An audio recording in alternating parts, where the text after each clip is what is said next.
Peace of our Lord Jesus Christ be with you, my dear brothers and sisters in Christ.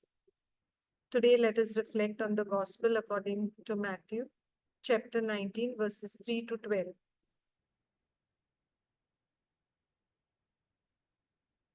Some Pharisees came to him, and to test him, they asked, "Is it lawful for a man to divorce his wife for any cause?"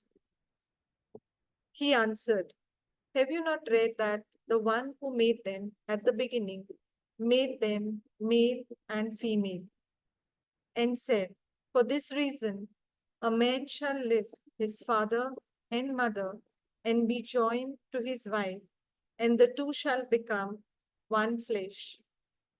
So they are no longer two, but one flesh. Therefore, what God has joined together, let no one separate." They said to him, "Why then did Moses command us to give a certificate of dismissal and to divorce her?" He said to them, "It was because you were so hard-hearted that Moses allowed you to divorce your wives. But at the beginning, it was not so. And I say to you, whoever divorces his wife except for unchastity and marries another commits adultery." His disciples said to him, "If such is the case of a man with his wife, it is better not to marry." But he said to them, "Not everyone can accept this teaching, but only those to whom it is given. For there are eunuchs who have been so from birth, and there are eunuchs who have been made eunuchs by others. And there are eunuchs who have made themselves eunuchs for the sake of the kingdom of heaven. Let anyone accept this who can." The Gospel of the Lord. Praise to Lord Jesus To Christ. Lord Jesus Christ. Thank you. Praise God. So here we see that in today's Gospel, we have the Pharisees who come to Jesus. Now, we see that the Word of God tells us that they had come and they had come not to gain knowledge, they hadn't come to get an understanding, but they had come to test Jesus. And when they came here to test Jesus, it was more of a trap to see what Jesus would say, how he would respond to their question. And we see very beautifully that when they come and question Jesus, Jesus already know the reason why they have come. So Jesus takes them back to the time of beginning, where where God had created man as male and female. We know that in Genesis chapter 1, verses 27, the word of God tells us that male and female he created them. And in the detailed account in Genesis chapter 2, we see that when God created Eve and God brought Eve to Adam, it's so beautiful that the word of God tells us that God did not want men to be alone in Genesis chapter 2, verses 18. So he said, "I will make him a helper as his partner." And when he decides that, therefore, the word of God tells us that a man leaves his father and his mother and clings to his wife, and they become one flesh. And when Jesus is referring to this, Jesus is telling them that the verses 8, Matthew chapter 19, verses 8, it tells us, he said to them, "It was because you were so hard-hearted that Moses allowed you to divorce your wives. But at the beginning, it was not so." That means, according to the plan of God, from the beginning, it was not meant that the man should divorce his wife. It was that what God has joined, no one should separate. Now, I was listening to this beautiful explanation that is given by Father Mike Schmitz in the Theology of the Body. And in that podcast, very beautifully, he explained how a human body is created. Each person is uniquely created, and each person is fully functional in every aspect of life. So a male can function by himself, and a female can function by herself. So every function of the body, be it the respiratory system, the cardiovascular system, each and every system is functioning perfectly independently. But there's only one system of the human body, that is the reproductive system, which is not complete in itself to be fully functional. That means the male body is made complementary to the female body. So for the function of um, childbearing, of creation of new life, as that function is concerned, it requires that a male body and a female body comes together, wherein they are complementary, and there they become one flesh, and out of that there is new life created. So when God created men as two separate individuals, male and female.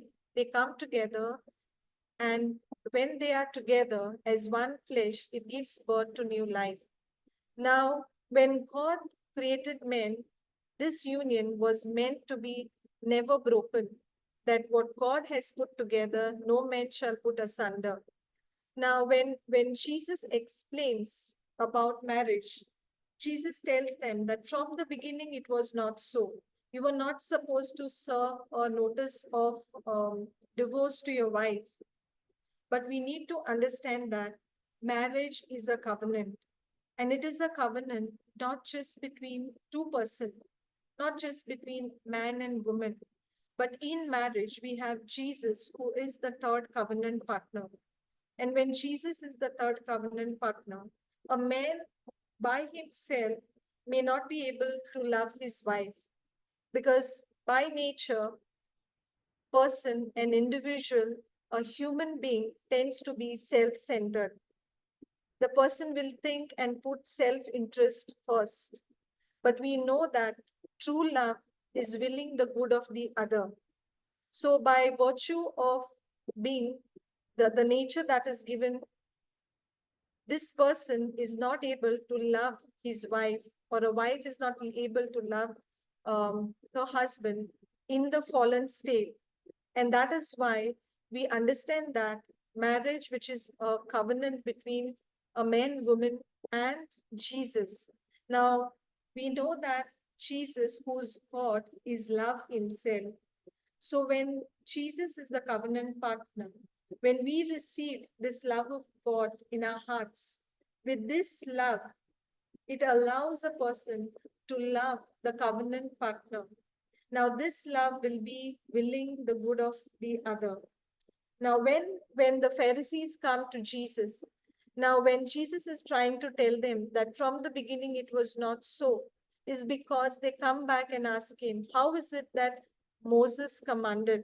So they try to quote from the old covenant, wherein it is given in the book of Deuteronomy that a man is able to give to his wife the notice of divorce. Now, this was given to them only because of the hardness of their heart.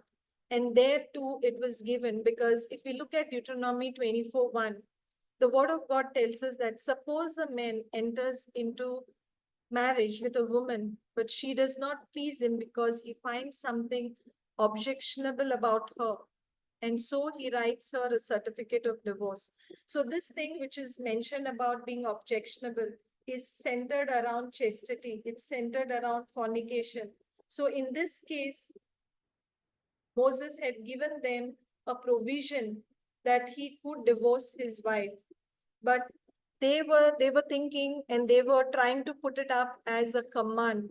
It was not something that was given as a command, but it was something that was allowed to them. It was allowed so that in condition where there was no faithfulness, where there was chastity issues, there he could be giving the notice, the certificate of divorce. But my dear brothers and sisters in Christ, in our current society, in our times, not just in the times of Jesus, but in today's scenario, we see that the cases of divorce are increasing. They're so rampant.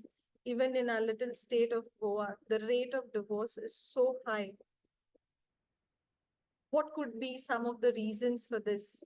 Of course, it will not be within the scope of today's teaching, but we need to understand that whenever a person is considering or discerning marriage, say for example, a person is deciding to be a doctor, we understand the number of years the person needs to study. The person needs to get to the understanding what it calls. They need to get the knowledge. They need to get their hands, the working experience to be finally certified as a doctor. Even in the vocation of priesthood, a priest have to study so many years so that they can discern whether that is what they want to do. Likewise, my dear brothers and sisters, we are called to discern.